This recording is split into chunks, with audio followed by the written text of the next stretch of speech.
So, David just brought up a great point. He mentioned facts. We don't hear about facts much anymore. Just the facts, ma'am. But I think the important point there is you have to know your customer. Know your customer.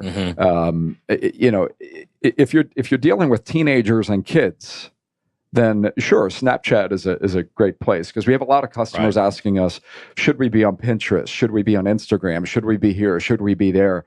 The best way to reach your customers, be where they are. We have some clients who love to communicate via text messages. I mean, if you want to get a quick confirmation about a meeting, text is the best way to reach them. Others love email.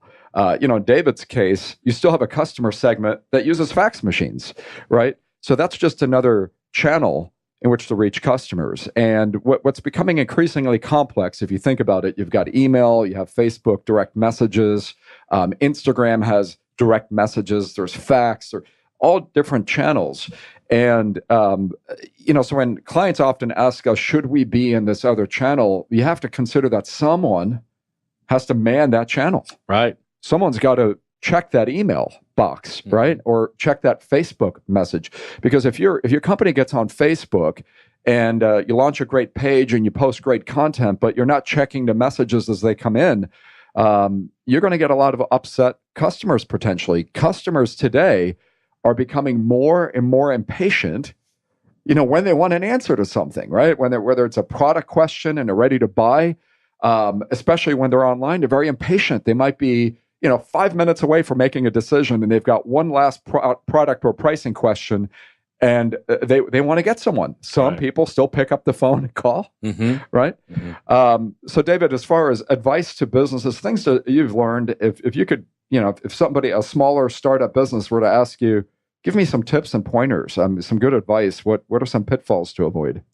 Well, one of the things that we started doing about a year ago was that we created a newsletter called Promo Tips. And basically what we do is we email 20,000 of our customers and prospects, anybody that's in our database, with sales and marketing tips that they can use to grow their own business. So we're trying to give them some information that can help grow their business.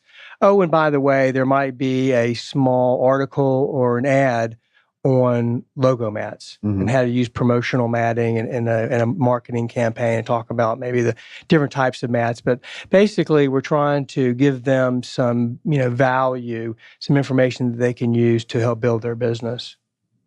Yeah, that brings up a really good point, because every business has some, they've got their products and services, and then they have business experience. And everyone can learn from business experience. Sure, they're all trying to evolve or grow in one way or another, and getting some of those generic tips may be a great kind of way into the conversation. And by the way, we have some mats that are here available, or some reasons why you should have some industrial mats, maybe for anti-fatigue or something like that. So I like to get back to the topic of, the staff. Who is manning the store on this kind of department for you? You're the president of the organization, so you're not doing this day to day. Do you have a team, or is it one person, or are you farming this stuff out? No, we do everything in-house. Our customer service department, they do a fantastic job. We just recently added a web chat option to our website. And so we were very curious to see what type of traffic we would get with that. And I've been pleasantly surprised. We haven't been overwhelmed, but we get enough requests per day from people that are very interested in our products, and this is how they want to communicate with us. So that works out very well. And live web chat with a customer service representative in real time, answering their questions. That's, again, probably speaks to that culture that you guys created there. We want to help you right away and listen to the customer. Right, and one of the things that we found is that web chat works great, because if that distributor were to call in, they would probably take up 5, 10, 15 minutes of time for this customer service rep. Whereas if they're chatting via the web, it's a lot more efficient to get the information to them. And then if they still have questions, we'll turn them over to a sales administrator. Right. So you got a team of customer service professionals monitoring all these social media channels and email channels and such. And how often do you check in with them to see how things are progressing or going with them? We have a monthly review to see how is our marketing working, and we'll talk about what some of the challenges are. If we're overwhelmed with requests on our web chat, then we'll add a couple other customer service reps or sales administrator so that we have the coverage. And then we'll review where the leads coming from. One of the big parts is how's our website doing? How much traffic are we getting?